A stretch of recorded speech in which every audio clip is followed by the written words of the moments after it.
Masuk adik, masuk. Atas. Iya, masuk. Iya, udah.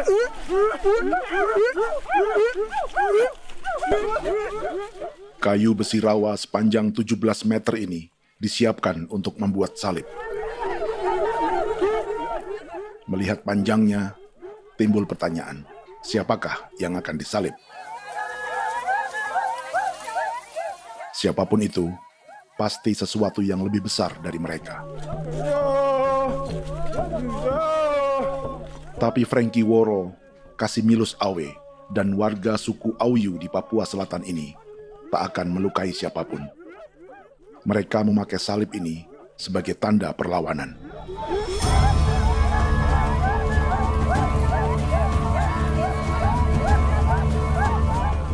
Yang mereka lawan memang lebih besar,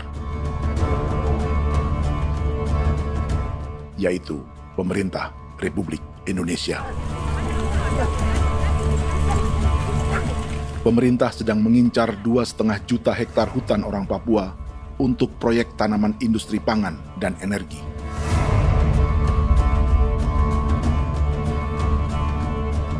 Ratusan kilometer dari salib orang-orang Auyu itu, orang Muyu sedang menyiapkan gerakannya sendiri.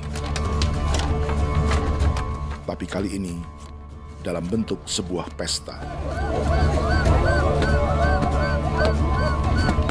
Pesta yang disiapkan oleh marga Kimco Jinibju selama 10 tahun.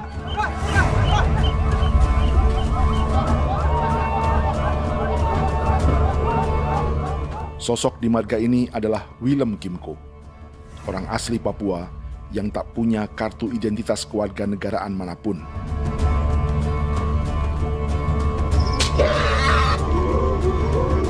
Pesta adat ini sudah cukup langka. Tak hanya di Papua, bahkan di kawasan Pasifik dan peradaban Melanesia. Awalnya bayarnya kalau pernah. Internet ada kode kerem bipnuka, dan jitana ya kati ko berem baran dipo. Kami mengambil ko kuning. Ada gagasan dan gerakan sosial di balik pesta orang-orang Muyu ini. Sama dengan gerakan salib merah yang dimulai orang-orang Auyu. Salib ini akan menjadi yang terbesar dari 1.800 salib merah yang telah ditancapkan berbagai suku di Papua Selatan dalam 10 tahun terakhir. Ribuan salib merah yang dipadukan dengan palang adat adalah tanda larangan yang menyatukan unsur-unsur adat dan agama. Kami percaya bahwa kalau memang kami sudah tidak mampu untuk menyelesaikan persoalan ini, dalam hal ini perusahaan tidak bisa masuk, berarti kami minta bantuan kepada nenek moyang dan Tuhan. Atribut perang orang Auyu ini diukir atau dilukis, digambar di batang salib ini dengan tujuan bahwa kami larang dengan sangat keras. Jadi apabila siapapun, baik dari antara kita sendiri yang melanggar batas ataupun pihak lain yang mengganggu keselamatan hak tanah adat kami, maka kami siap untuk melakukan ancaman perang. Salib-salib ini tidak ditancapkan di halaman-halaman gereja, melainkan di tanah dan hutan adat, di dusun-dusun sagu, dan di tempat-tempat yang disakralkan. Sebab 1.800 palang adat dan salib ini memang bukan semata tentang agama, tapi untuk mencegah negara dan perusahaan memasuki tanah dan hutan adat mereka. Papua bukan tanah kosong.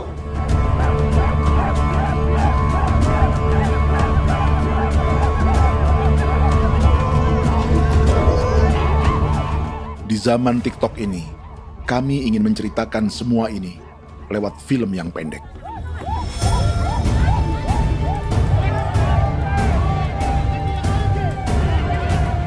Tapi kami jelas gagal.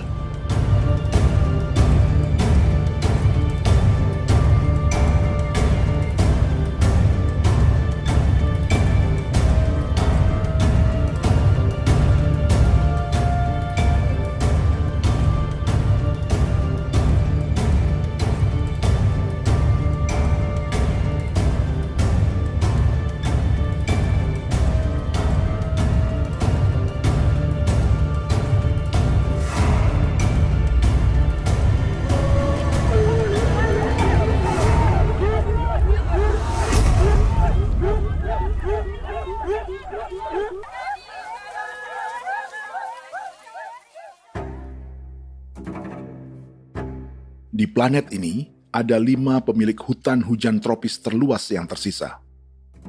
Kongo di Afrika, Brazil, Peru, Bolivia, dan Indonesia.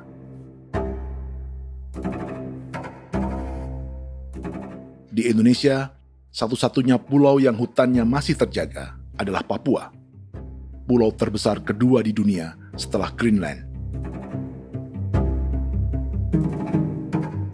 Lewat sejarah kolonialisme yang panjang, pulau ini kini dikuasai 2 negara. Bagian barat oleh Indonesia yang juga dikenal sebagai West Papua, dan bagian timur menjadi Papua Nugini. Dan tepat di perbatasan ini, di bagian Indonesia, sedang terjadi proyek pemusnahan hutan terbesar di dunia.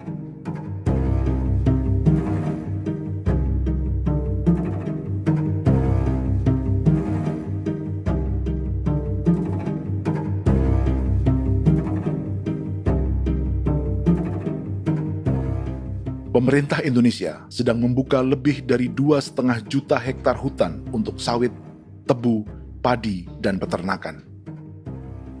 Ini disebut proyek strategis nasional untuk lumbung pangan dan energi yang jadi ambisi 3 presiden. Bagian terbesar direncanakan untuk mencetak sawah seluas 1,3 juta hektar. Lalu bagian lain akan ditanami tebu seluas 560.000 hektar untuk gula dan bioetanol. Setiap liter bensin di Indonesia akan dicampur bioetanol 10% atau E10. Ada 10 perusahaan di proyek ini, dan semuanya dimiliki oleh 1 keluarga saja. Berikutnya, ada areal sawit seluas 400.000 hektar untuk biodiesel. Targetnya mencampur 50% solar dengan minyak sawit atau B50. Dan terakhir, pemerintah akan membuka peternakan seluas 380.000 hektar. Jadi, apa yang salah dengan proyek pangan dan energi ini? 5 orang Papua dalam film ini akan menjawabnya.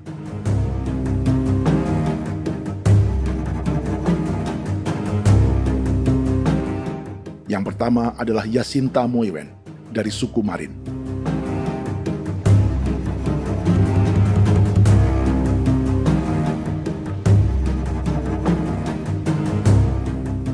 Yasinta dan warga di distrik Ilwayap di Merauke sudah menjadi korban. Hutan dan rawa sebagai sumber pangan dan ekonominya telah dihancurkan. Jalan sepanjang 135 km sedang dibuat, dan di kiri kanannya akan dicetak 1 juta hektar sawah. Mereka sulit menolak atau melawan. Salib sudah digeser, masih datang lagi dengan senjata mereka nih. Karena proyek ini juga dijaga tentara. Macam-macam senjatanya.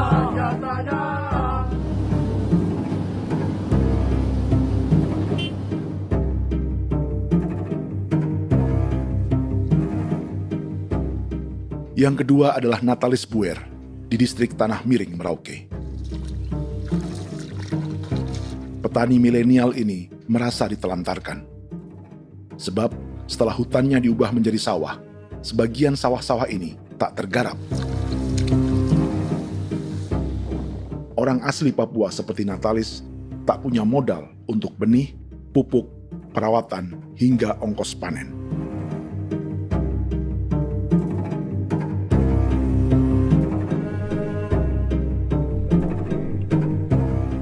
Orang ketiga adalah Vincent Kuipalo dari suku Yenan di distrik Jagebob, Merauke. Vincent dan suku Ye sedang menjadi korban. Hutan adat orang-orang Ye sedang dihancurkan untuk perkebunan tebu dan bioetanol. Tanah mereka juga diincar untuk markas-markas militer, pasukan yang akan menjaga proyek pangan dan energi ini.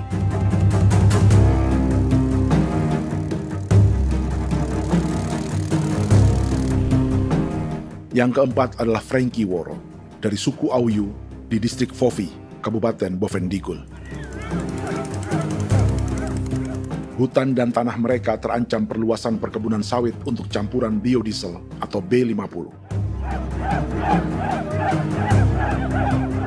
Orang-orang dari suku Auyu ini adalah calon korban. Merekalah salah satu pelopor gerakan Palang Adat dan Salib Merah. Meski kadang berseberangan dengan gereja yang mereka anggap lebih mendukung pemerintah dan perusahaan. Mereka bahkan sedang merencanakan gerakan yang lebih besar, dengan salib yang lebih besar. Tanah milik Somu Sobisiba itu bahwa tanah ini diciptakan oleh Tuhan dan memberikan warisan kepada kami. Kami ini hanya hak jaga.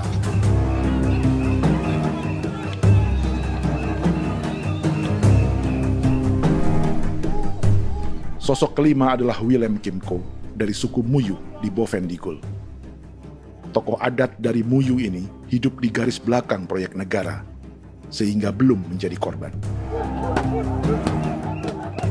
Tapi mereka sedang bersiap menghadapi segala kemungkinan. Tinggal di belantara dan perbatasan membuat sebagian mereka tak punya status kewarganegaraan. Tapi mereka telah hidup jauh sebelum ada Indonesia atau Papua Nugini.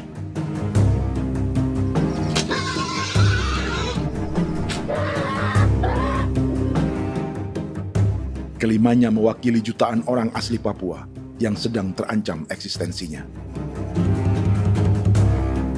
Jika kita merasa kepunahan peradaban Neanderthal di Eropa, Aztec dan Inca di Amerika, atau aborigin di Australia adalah sejarah masa lalu, film ini menceritakan bagaimana pemusnahan sebuah bangsa dan kepunahan sebuah peradaban sedang terjadi di masa hidup kita.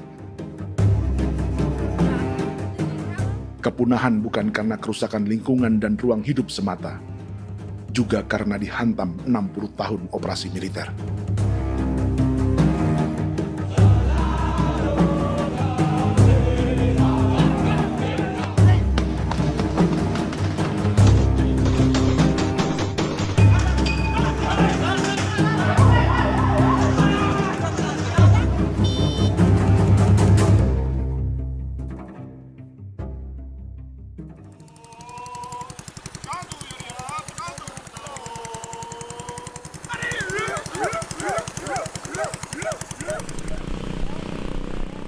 Frankie Woro dan orang-orang Auyu sedang berburu. Tapi lokasi perburuan mereka mulai dikuasai perusahaan perkebunan sawit.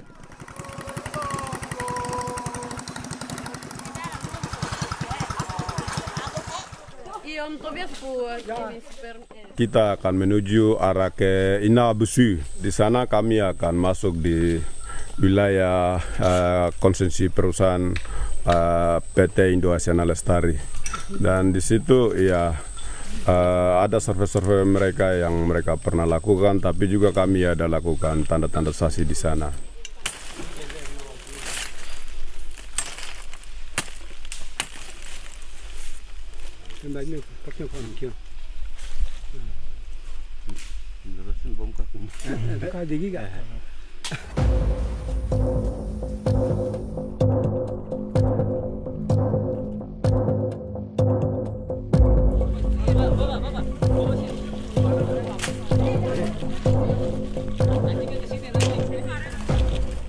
Dapat dengan yang induknya, tapi karena induknya dia lari dan terlambat kerja, akhirnya yang bisa kita dapat dia punya anak ini saja. Ini kalau pakai bahan kayak hasil.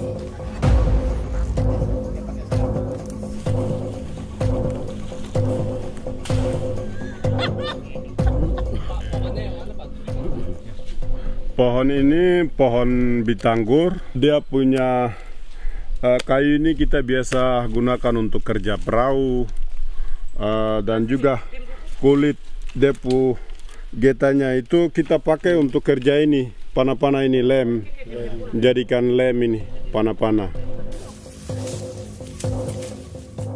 Hutan ini adalah supermarket bagi suku Auyu. Juga lumbung pangan atau bank untuk menyimpan deposito kekayaan alam.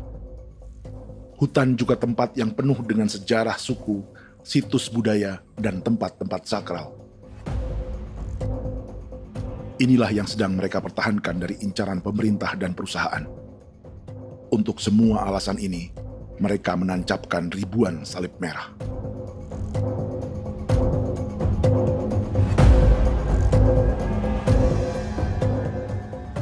Tapi dari kampung, warga suku Auyu memberi kabar pada Frankie tentang intimidasi oleh aparat negara agar mereka melepas tanah ke perusahaan sawit dan berhenti memasang palang adat dan salib merah.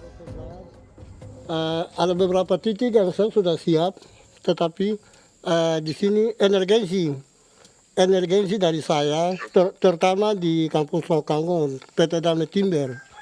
Dia mengganggu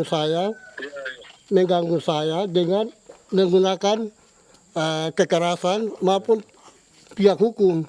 Dan kemarin saya ada pernyataan penolakan secara resmi, tapi masih tetap dengan menggunakan pihak hukum untuk masuk, untuk harus dituntut saya untuk harus diterima perusahaan itu. Kita di situ ada 15 marga, tetapi 15 marga juga tidak setuju. Marga-marga siapa yang terima dan marga-marga mana saja yang menolak. Nanti kita lihat dari pertimbangan itu, dan di situ dan kita undang mereka untuk bicara dengan kami. Sebagai sosok yang aktif dalam gerakan, warga Auyu terus memberi informasi lapangan kepada Frankie yang tak selalu berada di kampungnya. Izin pernyataan yang mereka paksa saya untuk tanda tangan itu, tapi sementara saya tidak tanda tangan. Data semua ada di tangan saya. Ya. Baik, kalau gitu itu lebih bagus karena tanda tangan itu yang berbahaya. Iya. Tanda tangan itu yang lebih berbahaya karena sekarang ini modern dan canggih, dan itu yang mereka biasa pakai untuk tipu muslihat. Mereka biasa pakai itu di tanda tangan itu. Betul. Dari Bambisa juga di Sofia dia masuk untuk memaksakan kami marga untuk harus menerima perusahaan itu. Tapi kemarin kami sudah menolak. Babinsa di sini nama bosku. Itu yang sekarang strategi militer yang sekarang mereka pakai. Jadi yang penting masyarakat itu yang benar-benar mau menolak siap dukung ketua marga siapa yang nanti tampil. Ini adalah peta konsesi sawit untuk biodiesel dalam proyek strategis nasional. Dan di distrik Fofi inilah, orang-orang Auyu hidup dari sungai dan hutan. Tapi Frankie di Bovendigul masih lebih beruntung. Setidaknya dibandingkan Yasinta Moyen di Merauke yang sudah kehilangan hutan dan rawanya.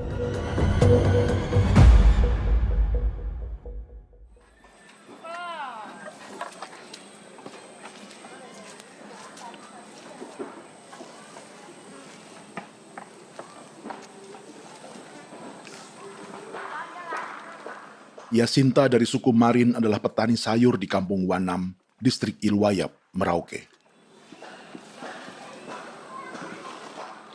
Memanfaatkan lahan yang ada, ia berkebun dan menjual hasilnya ke pasar kampung. Ini ekonomi warga di Wanam untuk menghasilkan uang, lalu memberi barang kebutuhan yang tak bisa mereka produksi sendiri. Tapi kehidupan sebenarnya ditopang oleh ekosistem hutan dan rawa. Inilah sumber pangan utama dan peradaban mereka.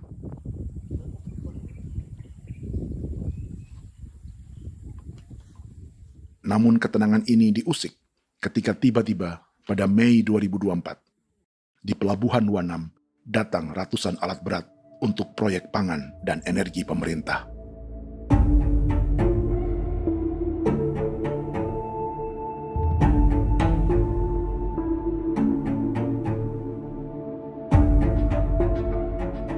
Kami masyarakat setempat kami tidak tahu.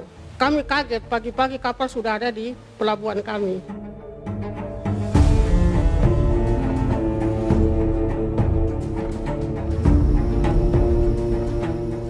Yasinta Moywen atau Enrika Gebze dan warga lainnya tak pernah diajak bicara atau dimintai pendapat. Seakan-akan Papua adalah tanah kosong. Kita suka kaget yang dong bawa turun alat berat dong bawa turun, kita kaget masyarakat. Dorang subongkar itu kayu-kayu.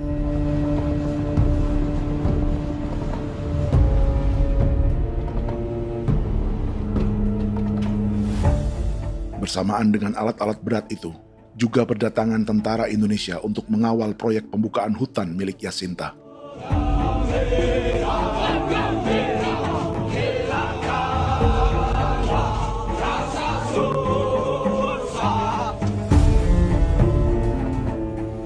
Ribu alat berat didatangkan dari Cina ke Papua oleh perusahaan bernama John Lin Group sebagai kontraktor pemerintah. Ini disebut sebagai pesanan eskavator terbesar di dunia dengan nilai 4 triliun rupiah. Misinya membuka hutan dan rawa milik orang Marin, salah satunya untuk membangun jalan sepanjang 135 km. Sementara di kiri kanannya akan dicetak sawah yang ditargetkan seluas 1,3 juta hektar. Jalan berupa garis lurus ini bukan rute tradisional ekonomi masyarakat. Jalan ini akan menghubungkan kawasan perkebunan sawit dan tebu di sebelah timur, juga untuk mobilisasi pasukan militer. John Lin Group adalah perusahaan yang dimiliki Andi Samsudin Arsyad atau yang dikenal dengan Haji Isam. Sebagian orang mengenalnya sebagai pengusaha yang hobi balapan mobil.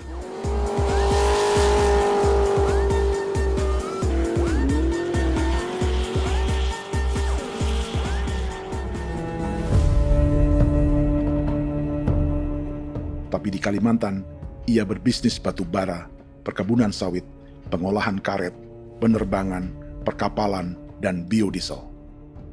John Lin Group kini juga menjadi pemilik perkebunan tebu dan pabrik gula terbesar di Indonesia.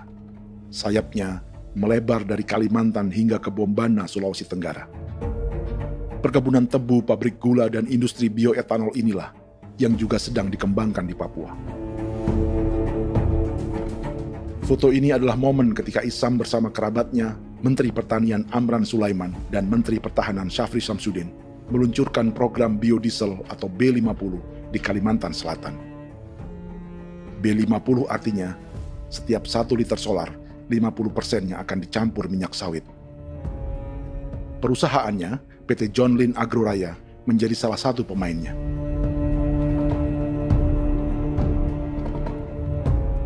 Sepanjang tahun 2025, saham PT John Lin Agroraya pernah naik hingga 700%.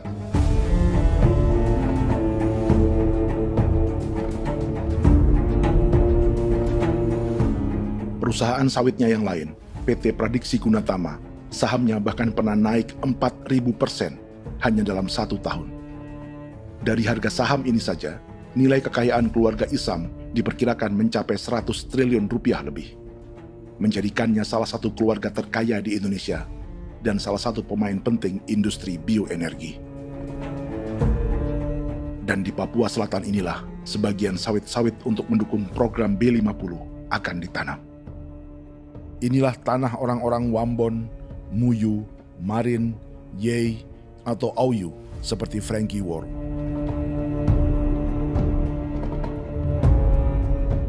Haji Isam pernah menjadi tim kampanye nasional Presiden Joko Widodo dalam pemilu 2019 saat melawan Prabowo. Bintang Mahaputra Utama diberikan kepada Saudara Andi Syamsuddin Arsyad. Beliau berjasa luar biasa dalam mendorong pertumbuhan ekonomi daerah maupun nasional. Setelah menjadi presiden, Prabowo memberi gelar kehormatan Bintang Mahaputra Utama pada Isam.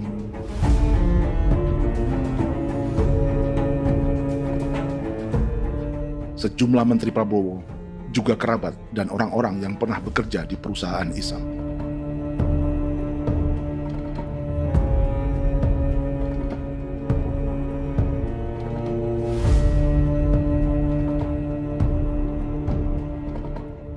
Lawan sebesar inilah yang sedang dihadapi Jacinta di kampung Wanam, Merauke. Atau petani perempuan lain seperti Enrika Gebse.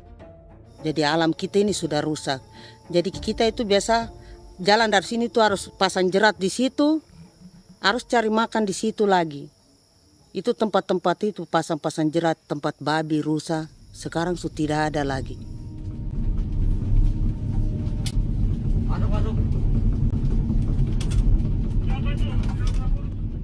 Rekaman ini memberi gambaran bagaimana Kasuari kehilangan rumah di bekas hutan dan rawa yang telah dibabat.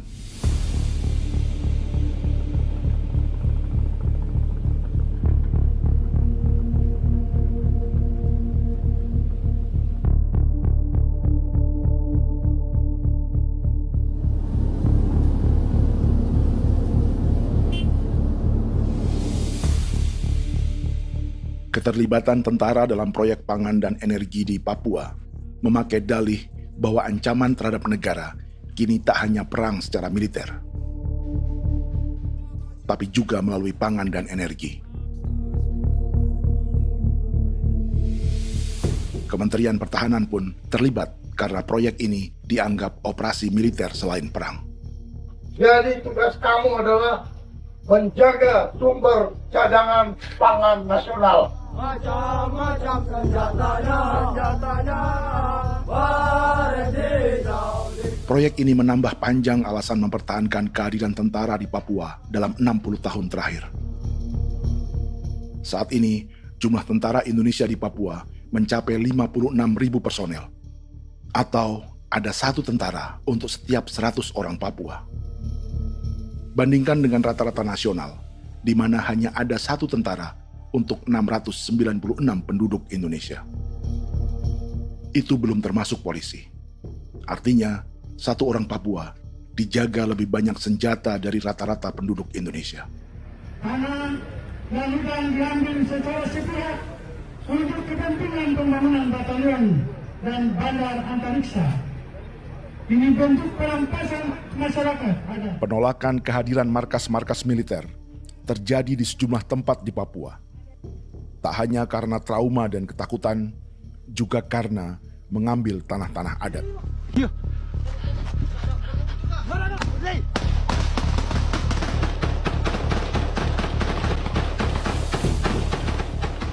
Salah satu alasan mengapa militer terus ditambah di Papua, karena masih ada perlawanan dari Organisasi Papua Merdeka atau OPM selama 50 tahun terakhir.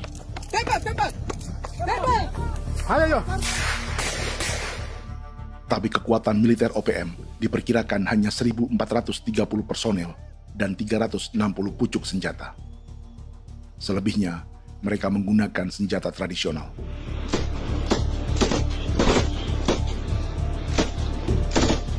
Dengan demikian, kekuatan tentara dan polisi di Papua 58 kali lebih besar dari gerilyawan Organisasi Papua Merdeka.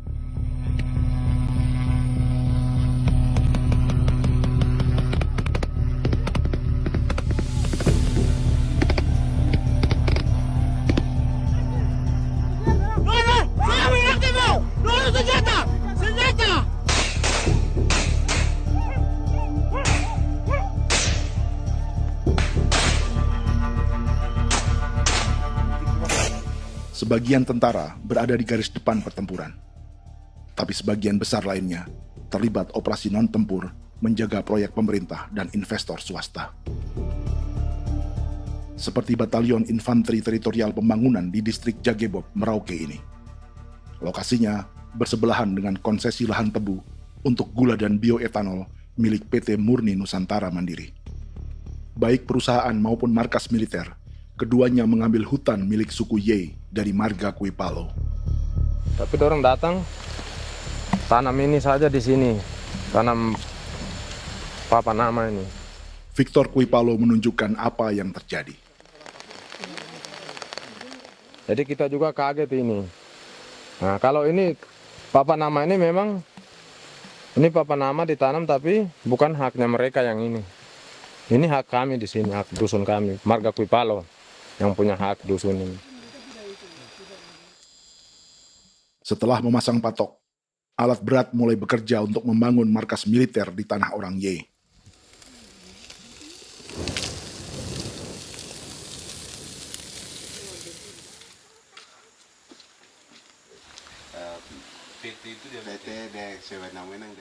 Kehadiran markas militer mengkhawatirkan warga yang pernah mengalami trauma. Takut kenapa? Kalau macam yang awal macam sekarang bu kampung hidup ini kan aman. Terus kenapa harus didirikan korem di sini? Bukankah dengan adanya Korem semakin aman ada tentara di sini? Kalau untuk kampung kayaknya tidak bisa aman kalau ada tentara, paling masyarakat dipukul itu ini. Kalau kampung hidup begini malah saya sejahtera dan saya punya masyarakat. Apa pernah ada pengalaman buruk sebelumnya dengan tentara di daerah sini? Ada yang cerita waktu pos-pos di sini tuh di 13, 12 itu zaman katanya Patimura. Memang kasihan. Malah kita punya orang ini yang dianiaya betul, dipukul. Disuruh kerja bakti tidak mau atau lama mencari, namanya kita pangkur sagu itu butuh waktu 1 minggu. Kalau lama begitu ya paling diseret apa pukul itu. Operasi militer Indonesia di Papua dimulai tahun 1962 lewat Operasi Trikora. Tapi perlawanan bersenjata pertama di Papua baru dilakukan tahun 1965 di Manokwari. Nanti tanggal 1 Mei jam 12.30 pemerintahan di Irian Barat mutlak akan jatuh di tangan.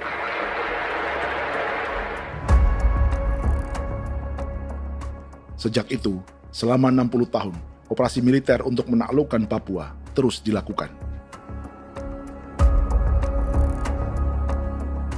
Salah satu operasi militer paling berdarah adalah Operasi Wibawa untuk memenangkan Indonesia dalam jajak pendapat tahun 1969. 643 orang tewas di Paniai.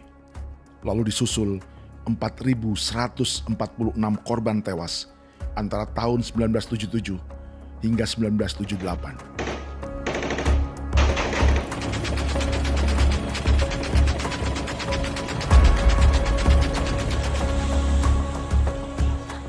Operasi militer ini menimbulkan gelombang pengungsian hingga kini.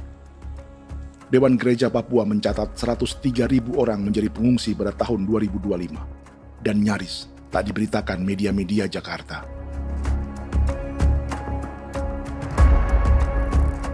Jumlah pengungsi terbesar tercatat di Nduga yang mencapai 20.000 jiwa. Banyak di antaranya yang sedang hamil, seperti Jubiana, salah satu pengungsi Nduga. O tagarik mesikagi be muguruk berselari di namen wane gosel bigari me egirik menene an nimbo mesle bok selar nene wam dak yak lek prak de oy gore bangal no so ndak lo yo nandam yanet ndang no yat de nanen di ko nerwa membri wal marwa egirik mener wa tri bel no semana o ngal siya kaya ber kumbik nyak masla ore na me wo gosuluk ri namen wani go semane kuman nak wani wani ndemo golok ndak mesri namen bre golok wanak no semana ne nebe minit waru ra kana bi nindige war de mino pragit de laina bulan Maret April yana mana kantan barak na lire na bam ne Jubiana lalu menamai anaknya Pengungsi Kogoya. Selain Jubiana, juga ada Emma dari Maibrat yang melahirkan di hutan. Sampai di kampung gini, katanya bilang ada tentara yang bangun jembatan. Nah, capek itu juga pun masih tahan. Kembali lagi ke hutan lagi. Seperti itu sampai saya jatuh di tengah jalan. Orang sampai terbanting di kayu semuanya. Berasa sakit begitu. Melengkapnya tuh Domika Serli, pengungsi Wako. Masyarakat sipil dari Kampung Aitrem sementara mengungsi karena kampungnya sementara dikuasai oleh TNI Polri. Seratusan ribu pengungsi di Papua saat ini jauh melampaui jumlah yang mengungsi ke Papua Nugini tahun 1984, yaitu 10.000 orang karena menghindari operasi militer.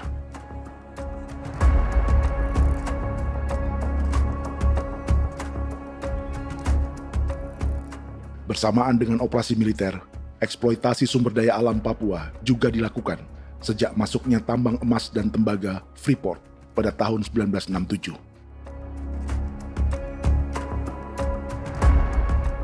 Disusul perkebunan sawit awal tahun 1980-an. Lalu ada perburuan buaya untuk diambil kulitnya.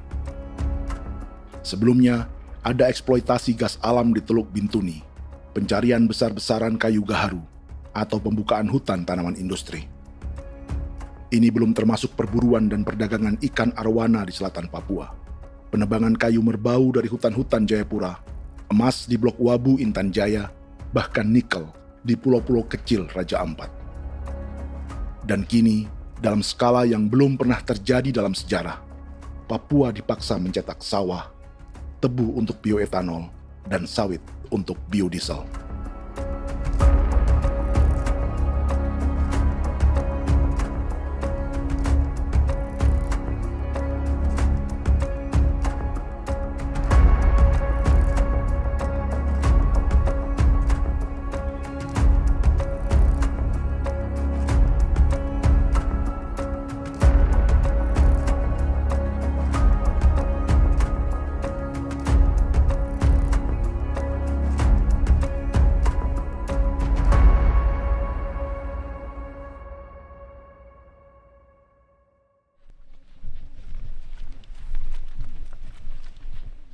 Inilah yang sedang menimpa keluarga Vincent dan Victor Kuipalo di Merauke. Hutan mereka diambil untuk markas militer dan industri perkebunan, PT Murni Nusantara Mandiri. 1 dari 10 perusahaan yang diberi konsesi untuk menanam tebu dan memproduksi gula serta bioetanol seluas 52.000 hektar.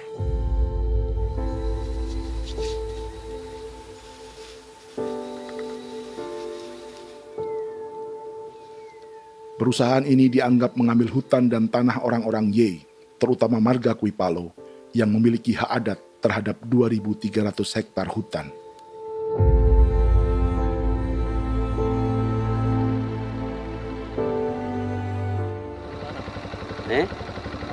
Tentara? Tentara. Oh iya, tentara.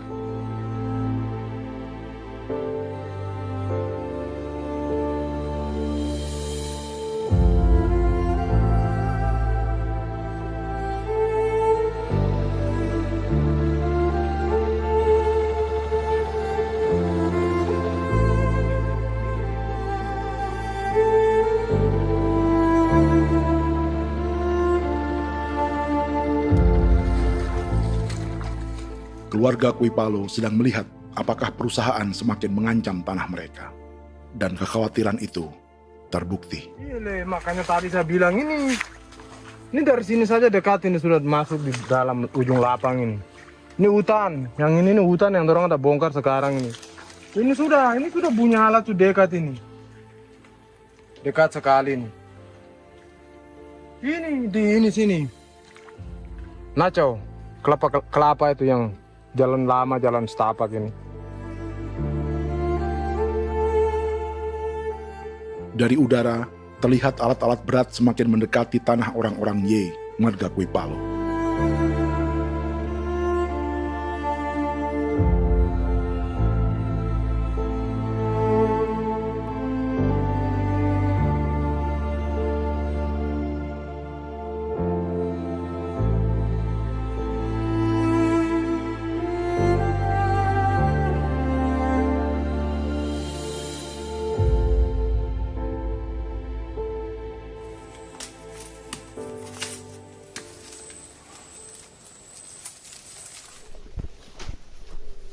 Keesokan harinya, Victor dan kerabatnya memberi tanda cat merah di pohon-pohon yang berada di batas tanah mereka.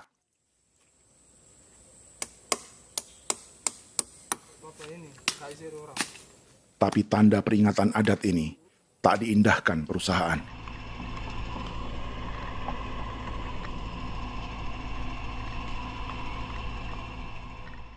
Dua bulan kemudian, perusahaan tetap memasuki tanah marga Kuipalo.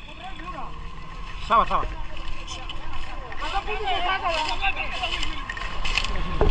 manusia, kau lihat. Tapi tidak sudah sakit hati sekali saya katakan tadi.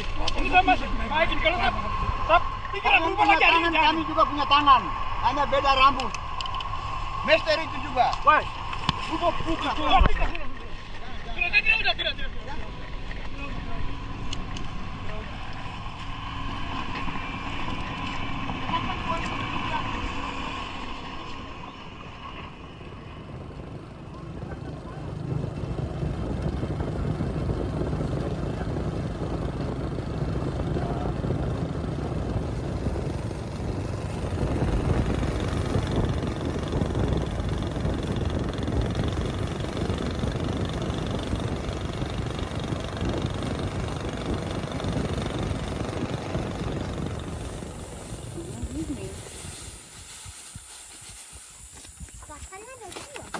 masuk sini.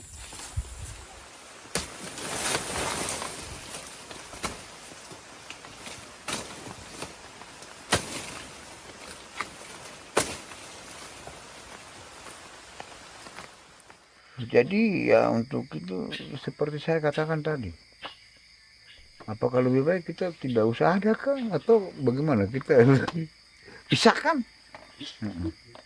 pisahkan dari negara ini kah? Jangankan tuh, saya kemarin bicara sama Daniel, datang sama saya dengan persoalan Kodam ini. Saya bilang Pak Daniel, kalau lebih baik saya ngungsi ke Papua Nugini. Dia bilang, aduh Bapak jangan begitu. Ya memang, kalau tidak bisa menghargai kami, lebih baik pilihan yang itu yang saya memilih. Lebih baik saya pindah dari sini. Saya mengungsi ke Papua Nugini, di negara tetangga. Masih di laut. Apa?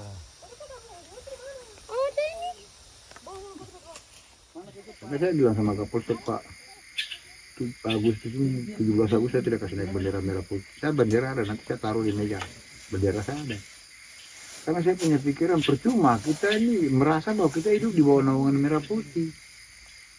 Ternyata merah putih tidak lindungi kami. Tidak anggap kami sebagai kami rakyatnya. Dia lambang negara.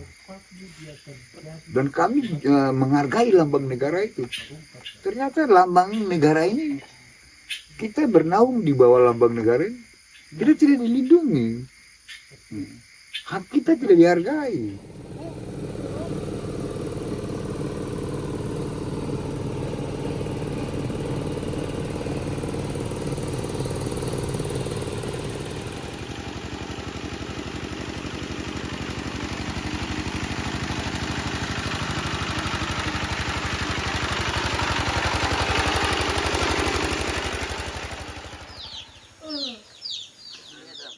Marga Kuipalo dari suku Ye terus mendapat teror dan intimidasi agar melepas tanah mereka yang hanya dihargai Rp300.000 per hektar. Tapi mereka tidak berjualan tanah. Makanya mama itu tidak suka untuk lepas tanah. Untuk apa? Baru di dalam hutan itu ada obat-obat tradisi. Itu sudah Kalau macam ada sayur juga, kita ambil sayur yang dia tumbuh sendiri. Jadi kita ini mau kemana, kalau itu sudah digusur, ya habis. Kita ini jadi penonton. Jangan sampai kita ini duduk minta di jalan. Jadi kita tidak mau seperti itu. Makanya tanah itu kita tidak melepas. Tapi mungkin orang lain tuh dia senang saja. Lebih baik saya pegang uang merah dulu. Saya bisa beli-beli itu ini. Nanti datang uang sudah habis, gembel, mau cari kemana lagi, hutan sudah habis, mau makan ikan di mana, kali sudah hancur. Seperti Yasinta di Wanam, suara dan gerakan kaum perempuan Papua sangat nyaring dan tak bisa diabaikan. Saya sebagai perempuan tolak untuk perusahaan masuk di sini. Karena kalau saya terima anak-anak saya mau dikemanakan, mau tinggal di mana. Apapun yang terjadi saya tetap tolak. Demi tanah ini saya akan berjuang, demi saya punya anak-anak. Yang katanya mengutamakan anak Papua, nyatanya yang kerja kebanyakan ya orang-orang Jawa. Dan sendiri orang Jawa, tapi bukan mau bicara yang tidak-tidak. Memang kenyataannya seperti orang-orang Papua itu diterbelakangkan, kurang diutamakan, gitu.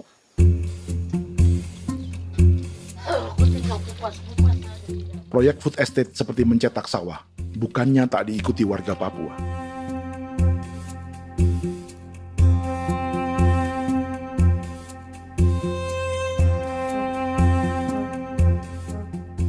Salah satunya Natalis Buer di distrik Tanah Miring, Merauke.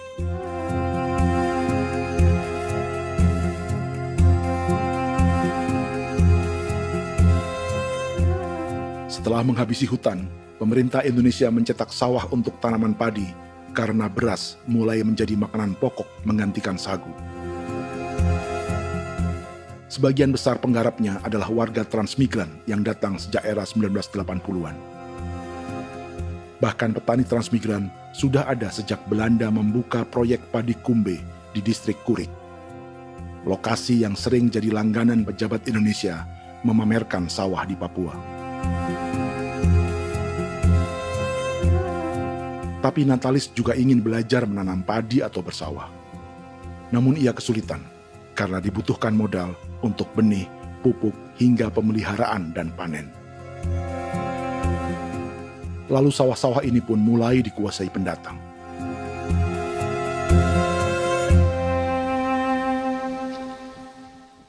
Tapi sejauh ini di kampung kami ini yang saya lihat memang ada kelompok kami punya di sini yang sudah tergabung dalam Gapoktan, kemudian masuk dalam optimalisasi lahan.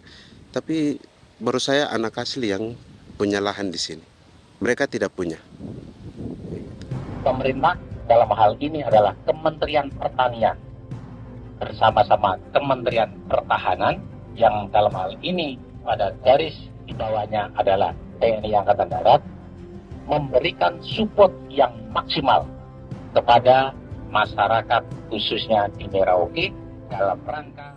Saya kemarin habis 9 juta.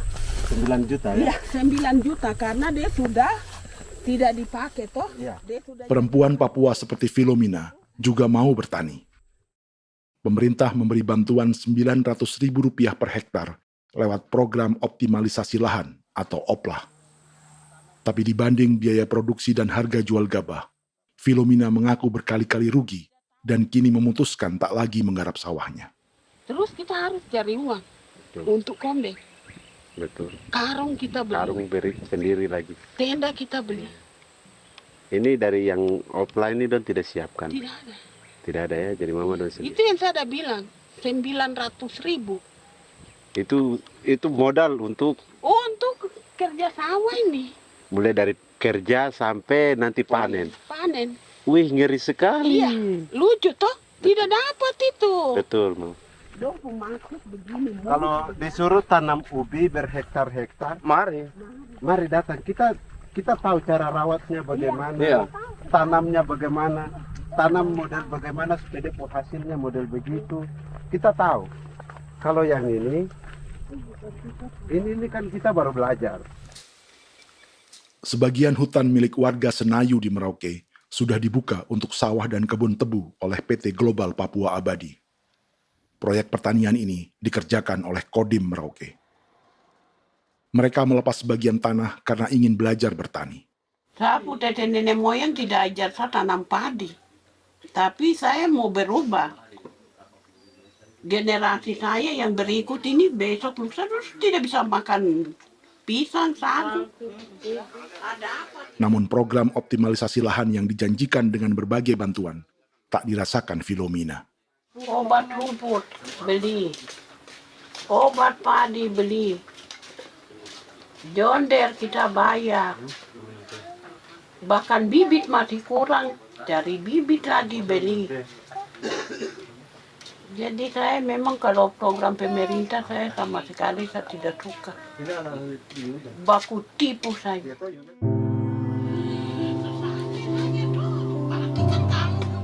Mereka merasa ditinggalkan sendiri, jatuh bangun belajar bertani padi. Sementara sumber pangan dan air yang semula mudah didapat, kini telah berganti sawah dan kebun tebu. Dulu kita masih bisa jalan, nanti masak di kali, pakai air kali. Minum pakai air kali. Sekarang, kok mau masak? Tidak ada air. Air sudah susu, mau minum tidak bisa. Sudah dengan obat. Drone semprot tebu itu saja drone. Drone yang semprot. Saya lihat di itu. Jadi kita bukan drone yang terbang di atas untuk disemprot. Iya, itu semprot obat. Dong lempar pupuk di bawah ya dia mengalir ke kali. Mengalir ke kali, ke rawa-rawa.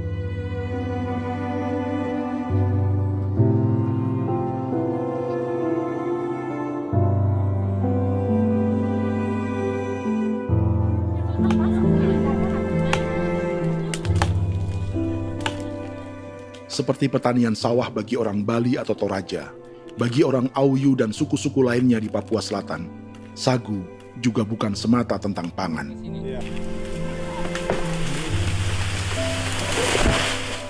Bagi orang Auyu dan Marin, sagu adalah kerabat, sosok orang tua, sosok nenek moyang yang harus dijaga dan dilindungi. Lagi bikin apa mama ini mama? Pakai toko itu sagu.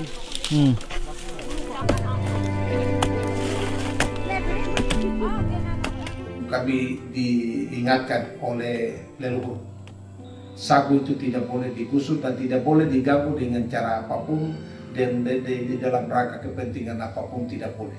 Kamu harus bela, bahkan sampai nyawa pun harus menjadi taruhan demi membela keselamatan keberadaan sagu di atas tanah ini.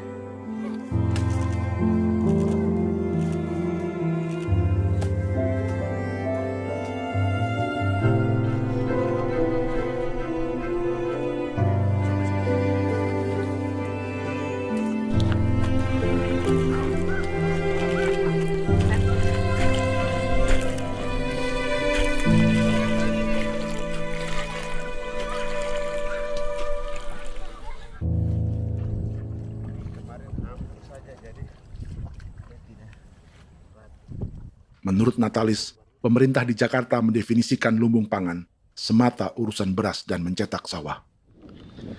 Sebenarnya orang Papua itu bukan tidak bisa bertani. Kami tanam ubi itu bagian dari pertanian. Nah, pertanian yang dimaksud oleh pemerintah itu harusnya selalu, itu kalau bisa pemerintah harus spesifikkan. Pertanian apa yang dimaksud? Pertanian tanam padi atau pertanian tanam ubi, petasan dan lain-lain. Ini yang harus dispesifikkan dulu. Begitu, sehingga tidak menjustifikasi kami orang asli Marin bahwa kami tidak bisa bertani. Bukan. Kami buka kebun besar-besar di sana, bahkan bermeter-meter, ratus-ratus meter pakai sekop, bukan pakai ekskavator, tapi ini pakai skop. Itu pertanian, begitu. Bagi Natalis, alih-alih memaksimalkan sawah-sawah yang sudah ada untuk petani Papua, pemerintah selalu membuka hutan baru, seperti dikerjakan perusahaan John Lynn Group dan melibatkan tentara. Padahal, sejarah keterlibatan militer dalam proyek food estate atau cetak sawah adalah sejarah kegagalan yang bertubi-tubi 4 presiden selama 30 tahun terakhir.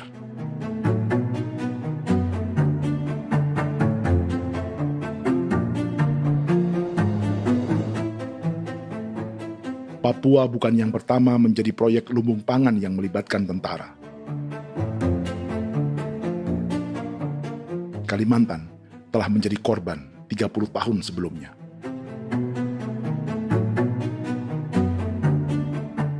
Ini adalah bekas hutan yang sudah dibuka di Pulang Pisau, Kalimantan Tengah. Tahun 1996, di era Presiden Jenderal Soeharto, ia menghabisi 1 juta hutan di lahan gambut untuk mencetak sawah demi memenuhi ambisi swasembada beras, bukan swasembada pangan. Hutan tropis Kalimantan dihabisi dalam skala yang belum pernah terjadi dalam sejarah. Di bawah rezim militeristik, tak ada yang berani melawan keinginan Soeharto, termasuk orang Dayak seperti Kuneng. Nggak bisa dihalangi itu. Nggak boleh dihalangi. Ya kalau ada kata-kata aja menghalangi, sudah kita diseret ke kepolisian dulu. Atau bisa langsung di PKI-kan. Iya, di PKI-kan gitulah. Jadi kita tuh nggak berani apa-apa dulu tuh. Ya. Apa maunya aja. Misal bilangnya A. Setahun setelah pengundulan hutan skala besar itu, tahun 1997, untuk pertama kalinya Kalimantan mengalami kebakaran lahan dan kabut asap terbesar dalam sejarah.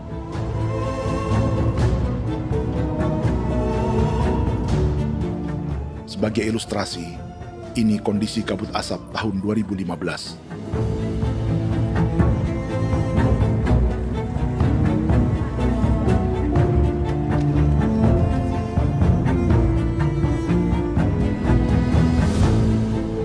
Proyek 1 juta hektar sawah Jenderal Soeharto itu gagal. Bendungan dan saluran irigasi mangkrak hingga kini.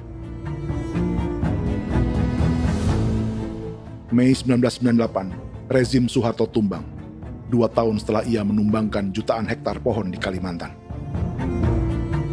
Setiap tahun, lokasi ini menyumbang kebakaran dan kabut asap yang merugikan jutaan orang.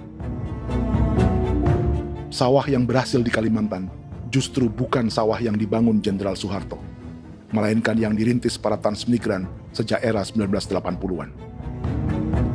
Sawah-sawah inilah yang ikut digarap oleh militer di era Presiden Joko Widodo. Dan hasil dari proyek food estate Presiden Jokowi itu sama sekali jong nih, nggak ada harapan lagi sudah seperti ini. Tapi Jokowi terus memperluas area food estate hingga 16.000 hektar. Presiden Jokowi juga menyerahkan urusan lumbung pangan ini kepada Prabowo yang saat itu menjadi Menteri Pertahanan. Salah satunya di Kabupaten Gunung Mas, Kalimantan Tengah, untuk membuka perkebunan singkong seluas 31.000 hektar. Food estate singkong Jenderal Prabowo ini dimulai dengan membuka 600 hektar hutan di Tawai Baru. Proyek singkong untuk bioetanol ini pun dijaga tentara. Dan seperti Jenderal Soeharto, proyek Jenderal Prabowo ini pun gagal.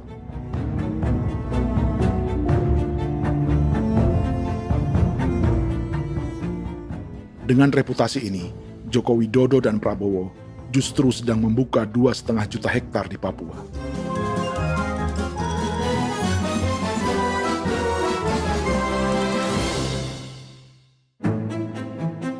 Setelah Jenderal Soeharto, Presiden Jenderal Susilo Bambang Yudhoyono juga mencoba membuka food estate di Papua sejak tahun 2010.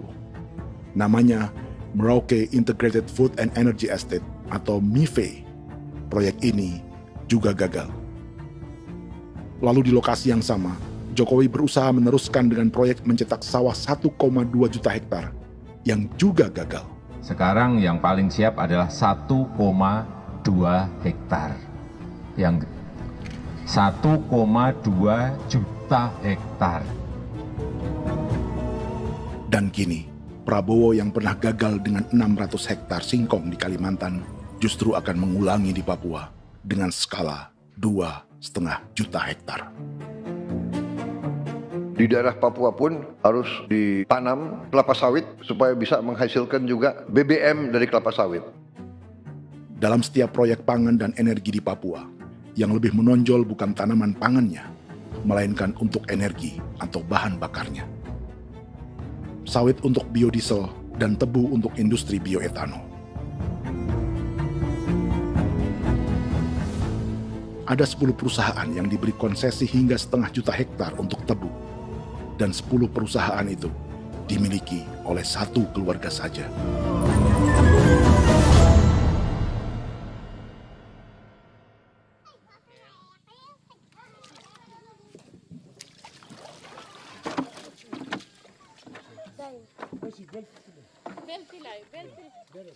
Para perempuan Auyu di Bovendigul akan berangkat memancing. Priska Beni membantu menyiapkan perahu.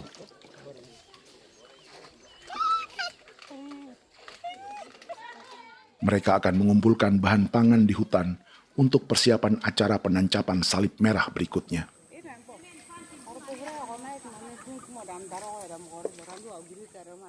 Priska sudah mengambil posisi memancing.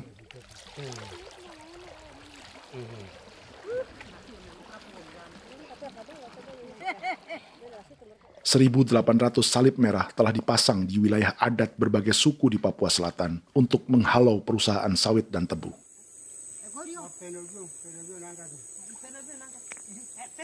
Maria Tebung yang paling muda datang membawa hasil. 2 ekor ikan gastor alias gabus toraja.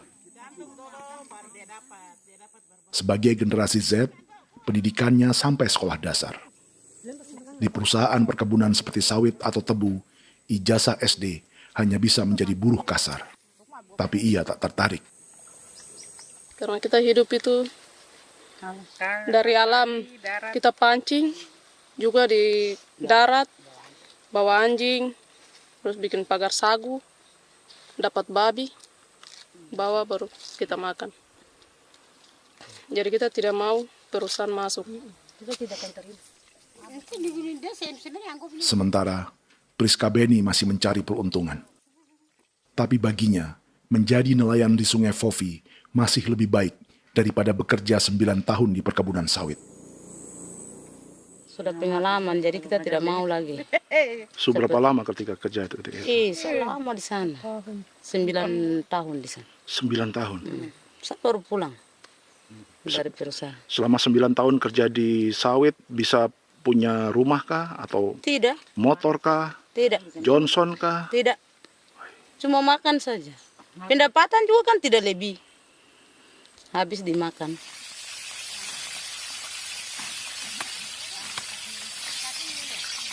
Satu minggu libur berapa hari? Tidak libur. Minggu tetap kerja? Tetap kerja. Tidak bisa ke gereja?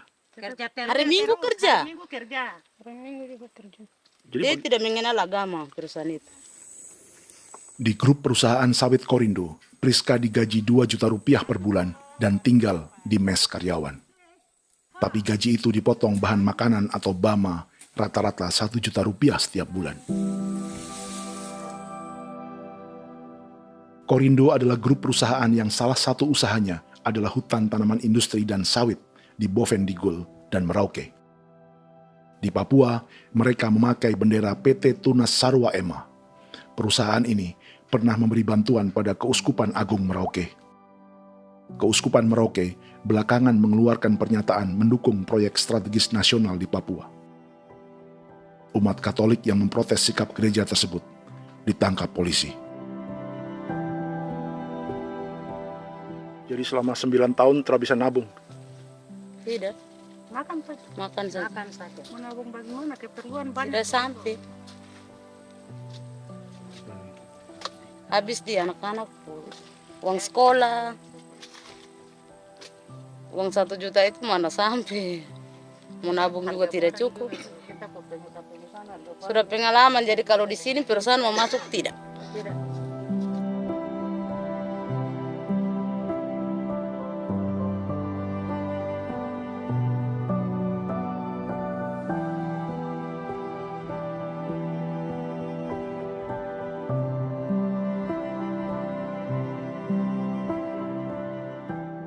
Dan menu makan siang seperti ini agaknya sulit bagi buruh sawit atau tebu yang digaji 2 juta rupiah per bulan.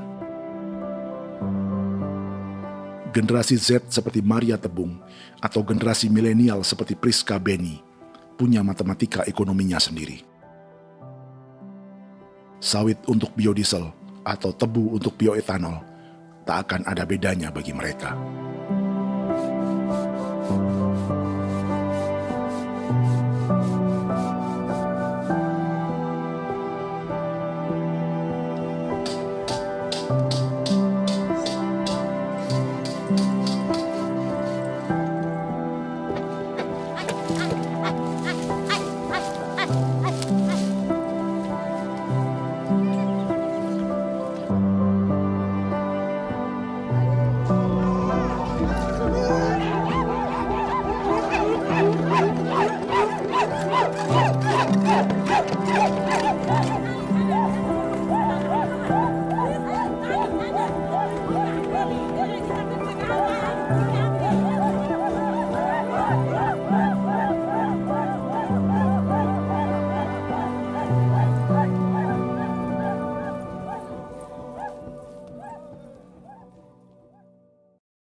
Perkebunan tebu 1,5 juta hektar di Merauke adalah ide 3 presiden untuk menggenjot penggunaan bioenergi sebagai campuran bahan bakar fosil. Selain swasembada pangan, swasembada energi di daerah Papua pun harus ditanam kelapa sawit supaya bisa menghasilkan juga BBM dari kelapa sawit. Juga tebu menghasilkan etanol. Singkong, kasava juga untuk menghasilkan etanol. Bioetanol adalah bahan bakar nabati atau tumbuhan yang dapat dicampur dengan bensin. Sama dengan program biodiesel yang mencampur solar dengan minyak sawit. Pertamina saat ini sudah menjual BBM bioetanol dengan campuran 5% yang dipasarkan dengan merek Pertamax Green 95. Tapi pemerintah ingin menaikkan kadarnya menjadi 10% atau E10. Maka ke depan kita akan mendorong untuk ada E10. Kemarin malam sudah kami rapat dengan Bapak Presiden. Bapak Presiden sudah menyetujui untuk direncanakan mandatori 10% etanol. Idenya untuk mengurangi ketergantungan pada bahan bakar fosil yang diimpor dan menimbulkan polusi.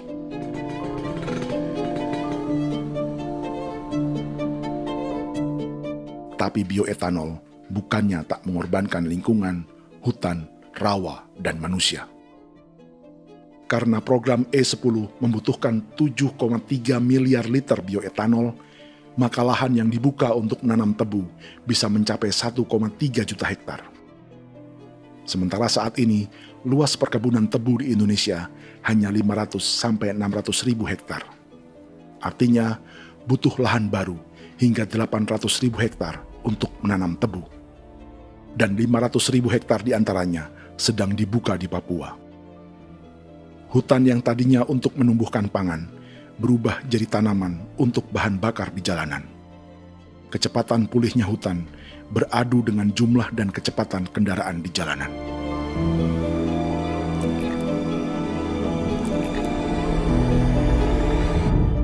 Dahaga terhadap energi tak pernah bisa dipuaskan.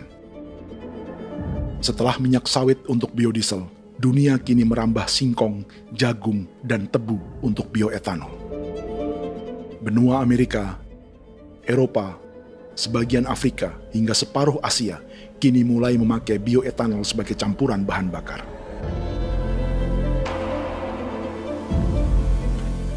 Selain perebutan lahan, masa depan dunia juga dibayangi semakin mahalnya harga pangan karena persaingan antara perut manusia dengan tangki kendaraan. Ini adalah lokasi perkebunan tebu dan bioetanol PT Murni Nusantara Mandiri yang mengancam tanah Vincent Quipalo dan orang-orang Ye di Merauke. Beberapa kilometer di selatan adalah PT Global Papua Abadi yang mengancam tanah orang-orang Muyu dan Marin. Dua perusahaan ini adalah bagian dari 10 perusahaan yang mendapat konsesi lahan untuk tebu dan bioetanol di Merauke. Batas konsesi mereka bahkan sama dengan batas negara Indonesia dengan Papua Nugini. Salah satu ciri bahwa peta konsesi ini dibuat di Jakarta dari atas meja. Sama seperti kolonial Inggris dan Belanda ketika mereka membagi Pulau Papua dengan garis lurus pada abad 19. Seakan Papua adalah tanah kosong. Bedanya, meski peta konsesi ini mengatur batas 10 perusahaan, tapi perusahaan-perusahaan ini sebenarnya dimiliki oleh satu keluarga saja.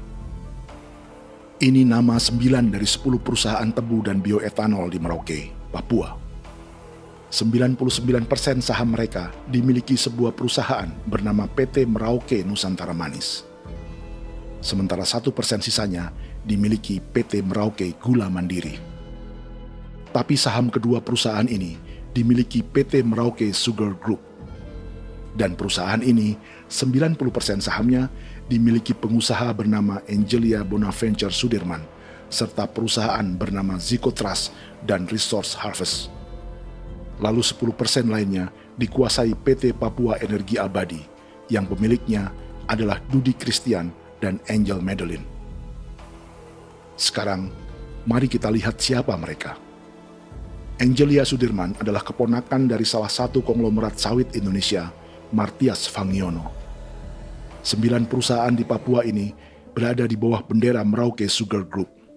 Dan Merauke Sugar Group hanya satu dari 7 grup perusahaan milik keluarga Fangiono.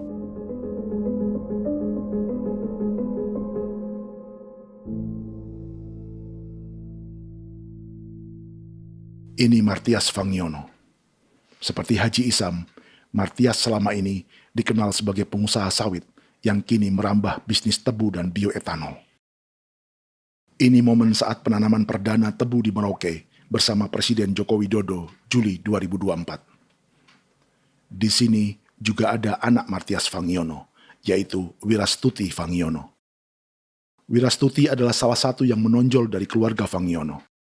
Tahun 2025, Forbes mencatatnya sebagai konglomerat termuda dengan kekayaan 23 triliun rupiah yang mengendalikan 2 grup usaha, FAP Agri dan Surya Dumai Industri. Keduanya adalah perusahaan sawit dan biodiesel. Anak dan bapak ini adalah investor utama bagi Jokowi dan Prabowo untuk proyek tebu dan bioetanol di Papua.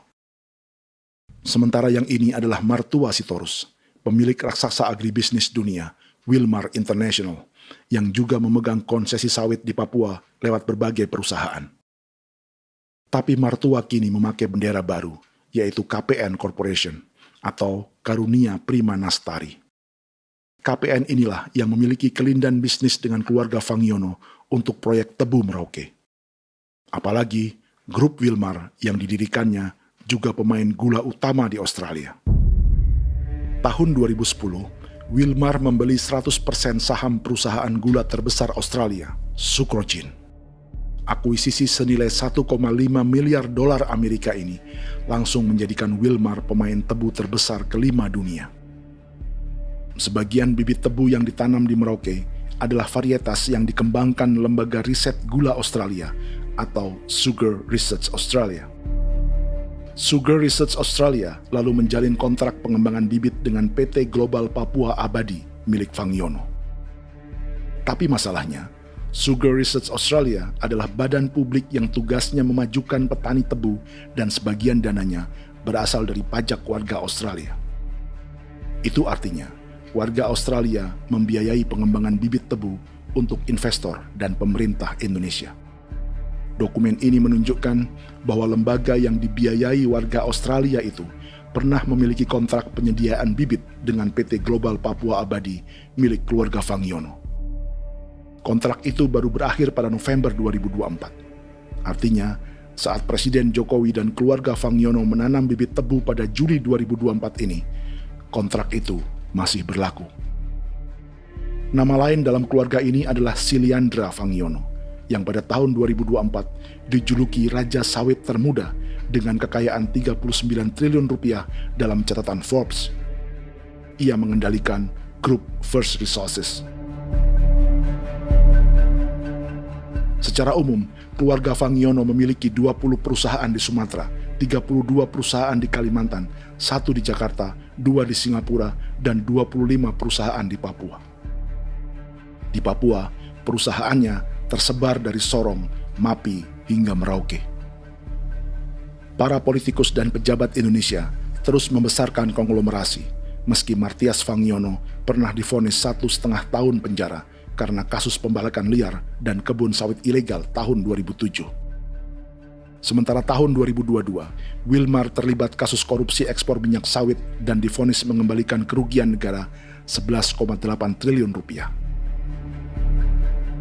Tumpukan uang ini disebut sebagai pembayaran dari grup Wilmar yang diterima secara simbolis oleh Presiden Prabowo pada Juni 2025 lalu. Tapi peran raksasa biodiesel dan bioetanol dunia ini belum akan surut di Indonesia. Bahkan sebaliknya. Sebuah dokumen presentasi bisnis dari Wilmar International Limited pada tahun 2010 ini bisa menjadi petunjuk. Presentasi ini bagian dari proses pembelian 100% saham raksasa tebu Australia, Sucrogin. Dalam presentasi ini, Wilmar mengaku ditawari konsesi lahan 200.000 hektar di Papua, atau dulu disebut Irian Jaya, untuk menanam tebu. Dengan penerbangan hanya 2,5 jam dari kantor Sucrogin di kota Townsville ke Merauke, Wilmar akan mengawinkan bisnis gula dan bioetanolnya menjadi pemain dunia. Dan lokasi yang diincar oleh Wilmar adalah distrik Ilwayap di Merauke, kampung halaman Yasinta Moiwen. Dan persis disinilah, 14 tahun kemudian, ribuan eskavator John Lynn Group milik Haji Isam mulai membuka hutan sebagai kontraktor pemerintah. Presentasi dan gagasan ini dibuat oleh Wilmar pada Juli tahun 2010. Sebulan kemudian, Agustus 2010, pemerintah Presiden Susilo Bambang Yudhoyono meluncurkan proyek Lumbung Pangan dan Energi Merauke atau Merauke Integrated Food and Energy Estate. Targetnya membuka lahan 1 juta hektar dalam 5 klaster yang masing-masing 200.000 hektar. angka yang sama dengan presentasi Wilmar.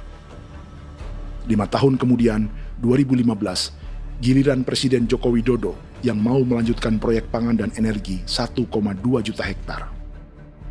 Menjelang pensiun sebagai presiden, Jokowi kembali menggencarkan proyek ini dan melibatkan Prabowo sebagai Menteri Pertahanan.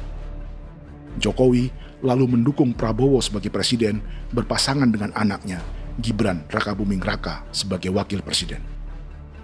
Kini, setelah menjadi presiden, giliran Prabowo yang melanjutkan proyek bioetanol dan biodiesel dengan memobilisasi militer dan melibatkan pejabat-pejabat yang juga para elit partai koalisinya.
Tahun lalu, hutan-hutan di Pulau Jawa dalam waktu singkat berubah menjadi perkebunan tebu di bawah rezim kolonial Belanda. Orang Jawa menjadi buruh dan petaninya dipaksa menanam tebu. Dari kolonialisme dan politik tanam paksa itu, Belanda memperkaya negara dan para investornya. Tak puas membuka hutan untuk perkebunan di Jawa dan Sumatera, kolonial Belanda menanam tebu hingga di Suriname dan mengerahkan ribuan orang Jawa sebagai buruh pada tahun 1890. Inggris yang sudah menguasai negara seluas India dan Papua Nugini pun masih menanam tebu jauh di tengah Samudra Pasifik, di tanah orang-orang Fiji. Lalu memindahkan puluhan ribu orang India menjadi buruh di sana. 200 tahun sebelumnya, ratusan ribu orang Afrika bahkan diperbudak untuk bekerja di perkebunan-perkebunan tebu Spanyol dari selatan Eropa hingga Karibia, Kuba, atau Jamaika. Jika dulu tebu menjadi gula atau emas putih, kini cerita kolonialisme tebu berlanjut di Papua untuk bahan bakar nabati atau bioetanol. Dan seperti semua cerita tentang kolonialisme, akan ada yang berpesta dan ada yang membayar. Dalam setiap cerita pesta kolonialisme, baik di Jawa, Karibia, atau di Papua, selalu melibatkan para elit lokal, dari pejabat, perwira, hingga agamawan. Tapi dalam setiap kolonialisme, juga selalu ada cerita tentang mereka yang mempertahankan diri dan melawan.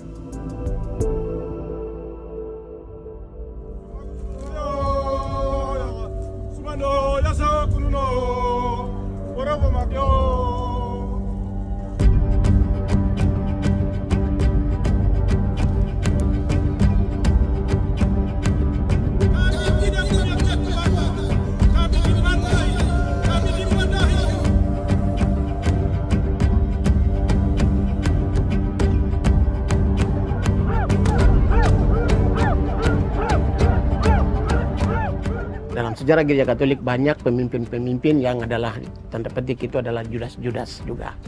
Jadi itu sudah pasti karena itu adalah manusia. Nah, satu sisi sebagai manusia dalam perjalanan digoda, apalagi ada dalam posisi-posisi jabatan ya mungkin banyak tawaran-tawaran lain, lalu disitulah terjadi pergeseran keberpihakannya kepada misi gereja tadi itu untuk umat, untuk mereka yang tertindas.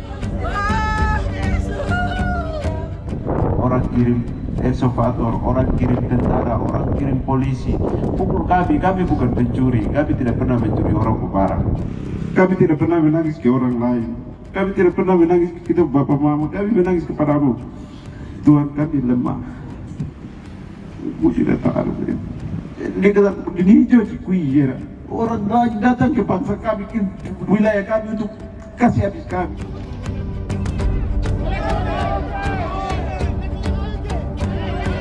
Ya Hakimam Dehi, Ya Hakimam Dehi, Bono Ya Hadikul Dehi, Bono Ya Hadikul Dehi. Kita buat sasi seperti begini untuk menolak perusahaan apapun yang masuk di tanah kami. Kalau kita kasih, kita bikin rusak sekarang, kita punya generasi berikutnya mau dapat kemana.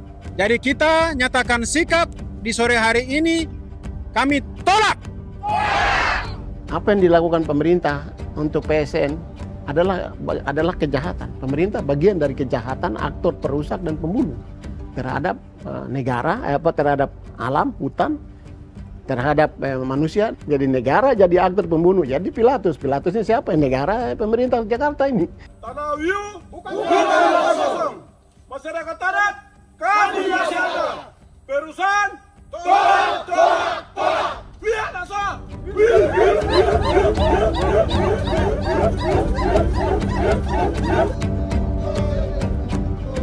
Jika tanah adat dan hutan adat hilang, kami mau hidup di mana?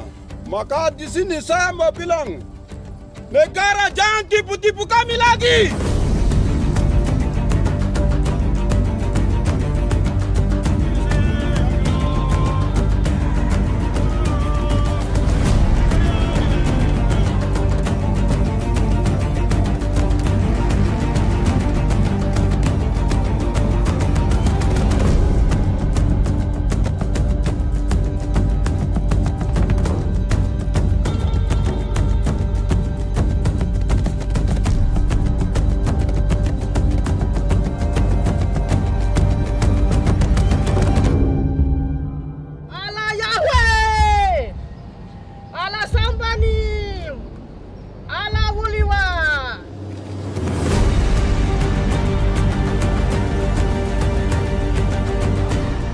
Kalau kami dianggap orang Papua itu bagian daripada Republik ini, tolong hargai kami.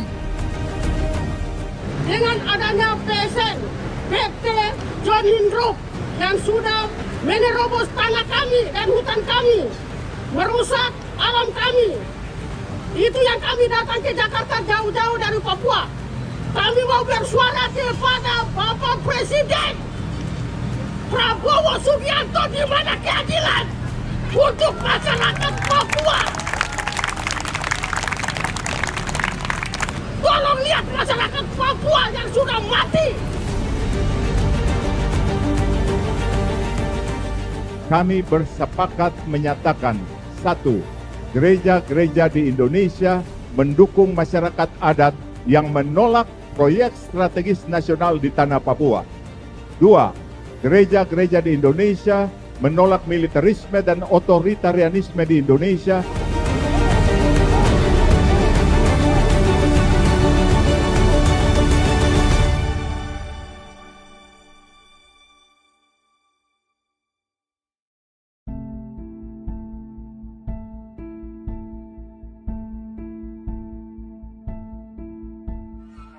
Kita sering merasa banyak hal buruk sudah jadi cerita sejarah. Dan kita sekarang hidup lebih baik, lebih beradab, atau mustahil melakukan kejahatan seperti di masa lalu. Kita tidak lagi menghukum mati orang dengan memenggal kepalanya. Kita menembaknya atau menyuntik racun agar tertidur dan mati. Tapi ada hal-hal yang tak berubah. Salah satu pembantaian yang kuat di ingatan kita adalah kejahatan Nazi atau genosida di Rwanda. Padahal pembantaian juga sedang terjadi di masa kita, seperti di Gaza, Palestina. Penghancuran sebuah peradaban seperti Indian di Amerika atau aborigin di Australia juga kita anggap masa lalu. Sekarang kita merasa lebih baik dan lebih toleran. Padahal proses penghancuran bahkan pemusnahan yang sama sedang terjadi terhadap bangsa Melanesia di Papua. Begitu juga dengan praktik kolonialisme. Kita merasa penjajahan seperti dilakukan Portugis, Inggris, atau Belanda sudah menjadi sejarah. Dan Indonesia tidak mungkin menjajah. Padahal itulah yang sedang terjadi dan dirasakan di Papua.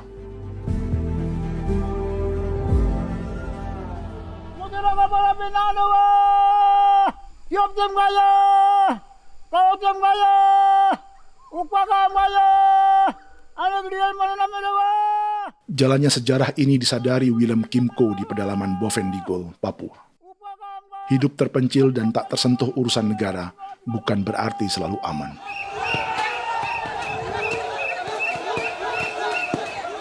Untuk sampai di tempat ini, orang-orang Muyu menempuh 2 hari berjalan kaki mengarungi hutan, lembah, dan sungai. Termasuk mereka yang datang dari perbatasan Papua Nugini. Mereka berkumpul untuk memenuhi undangan pesta adat yang disebut Awon Atatbon atau Pesta Babi. Yang mengundang adalah marga Kimco Jinipjo. Yang dituakan di marga ini adalah Willem Kimco. Ia tak punya kartu tanda penduduk dan kewarganegaraan manapun, baik Indonesia atau Papua Nugini.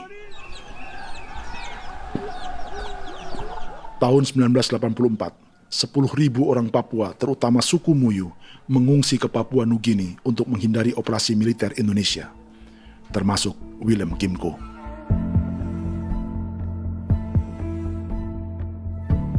Apa yang membuat pesta adat ini istimewa? Apa bedanya dengan acara serupa yang dihadiri pejabat, tokoh agama, LSM, atau yang direkam oleh kru televisi dan konten kreator? 13, 14, 15, 18. Pertama, untuk membuat pesta babi, orang Muyu perlu persiapan selama 10 tahun. Sebab, babi-babi yang akan jadi bagian dari pesta ini tak boleh dibeli, alias harus dipelihara sendiri. Babi-babi ini bukan bantuan pejabat pemerintah, gereja, atau LSM.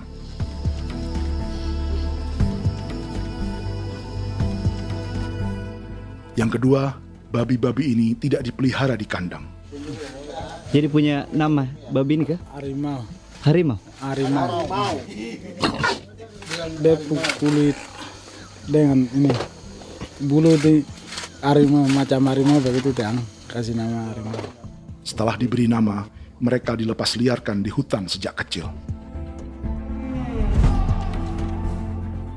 10 tahun kemudian, jika tiba saatnya pesta, para pemburu akan mencari mereka di dalam 479 hektar hutan milik marga Kimco. Suku atau marga lain tak akan mencurinya di hutan, karena mereka sudah punya babi dan wilayah masing-masing. Itu artinya mereka harus tetap menjaga dan mempertahankan hutannya agar babi-babi bisa hidup. Demikian juga dengan lahan pangan mereka, yang menumbuhkan sagu, keladi, atau aneka sayuran.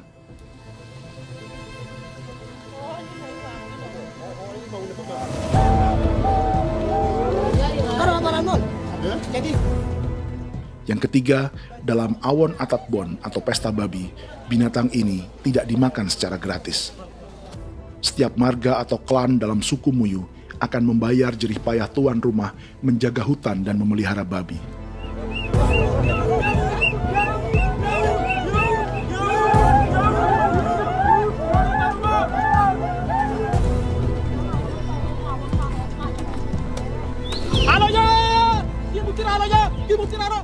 Ini seperti arisan untuk menjaga budaya dan lingkungan. Bagian dari budaya dan ekonomi timbal balik yang ditandai dengan siklus memberi dan menerima.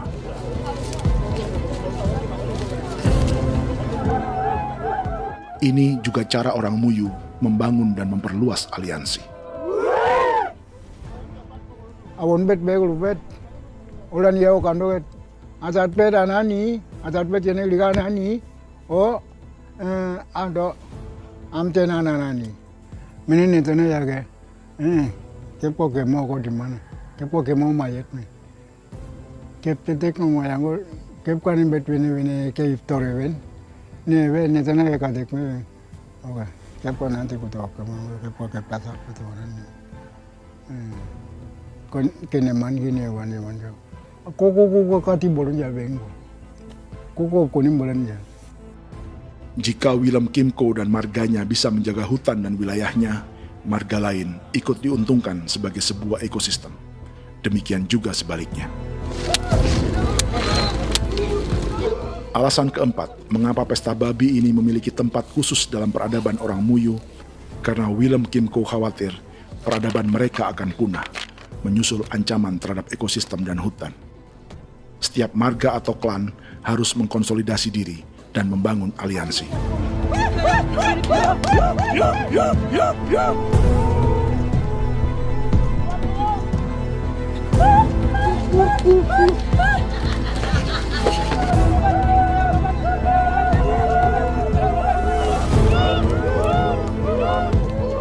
Kekhawatiran Willem dan orang-orang Muyu tak berlebihan. Ruang hidup mereka bersinggungan dengan proyek bioetanol dan biodiesel pemerintah Indonesia. Mereka juga tahu apa yang telah dan sedang menimpa suku lain seperti Auyu di Bovendigul atau Yainan dan Marin Anim di Merauke.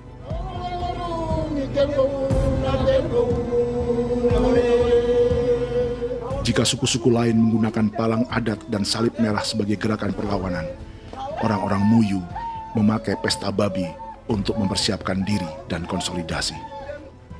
Sebab, berbeda dengan saat mengungsi tahun 1984, kali ini yang datang ke tanah orang-orang Muyu tak hanya tentara, juga alat-alat berat bersama para pebisnis pangan dan energi. Mau ke Palu, mau datang.